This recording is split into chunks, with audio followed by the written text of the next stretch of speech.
Napadayong paningkamot sa pagpalig-on sa agrikultura ug pagpalambo sa kita sa mga mag-uuma. Usa sa gipatutukan karon ni Governor Henry S. Wominal sa mga kawani sa Provincial Agriculture Office ang High Value Crop Development Program, partikular sa kakao, kapi ug abaka. Mga tanom nga adunay dakong potensyal sa merkado ug pang-export dili lamang sa nasud kundi usab sa langyawng merkado. Base sa bag-uhay lamang nga gipahigayon nga Provincial Agriculture Office Year-End Assessment and Work Plan for 2026, sa tuig 2025 kapin 1,200 ka mag-uuma sa probinsya ang direktang nakabenepisyo sa High Value Crops Program nga naglangkob sa kapin 1,500 ka hektarya sa kakao, kapi ug abaka plantation. Pinaagi sa suporta sa pangagamhanang probinsyal, lakip ang seedlings, abono ug technical training, misaka og 20 ngadto sa 30% ang produksyon sa pipila ka pilot areas.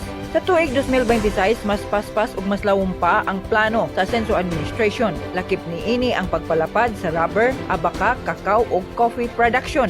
Sama sa coffee production sa Don Victoriano nga target nga maabot ang 1 ka hektarya, uban ang libre nga coffee seedlings ug organikong abono nga suportado sa provincial nga pangagamhanan. Giplano usab ang dugang nga training sa cultural management, pest control ug financial literacy aron mas lig-on ang kahibalo ug kapasidad sa mga mag-uuma. Gipatutukan usab karon ni Governor Wominal ang pag-andam sa mga farm areas isip preparasyon sa pagbisita sa mga Koreanong investor ning katapusan sa bulan. Ang maong pagbisita nagtumong sa pagsusi sa posibleng partnership sa kakao, kapi ug abaka industries nga magdala og bag-ong merkado, teknolohiya ug dugang trabaho alang sa mga misa-misnon. Kini usa sa mga bunga sa foreign venture ni Governor Henry Wominal ug sa mga provincial officials sa nasud sa Korea niadtong Disyembre 2025. Diin aktibong gipang-imbitar ang mga investor aron palambuon ang agrikultura ug ekonomiya sa Misamis Occidental.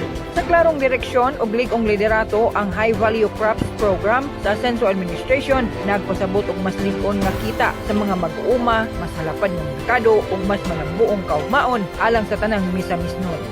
Magandang ka o unsay direksyon naman eh. So the investor will come here on the 23rd or the 24th schedule.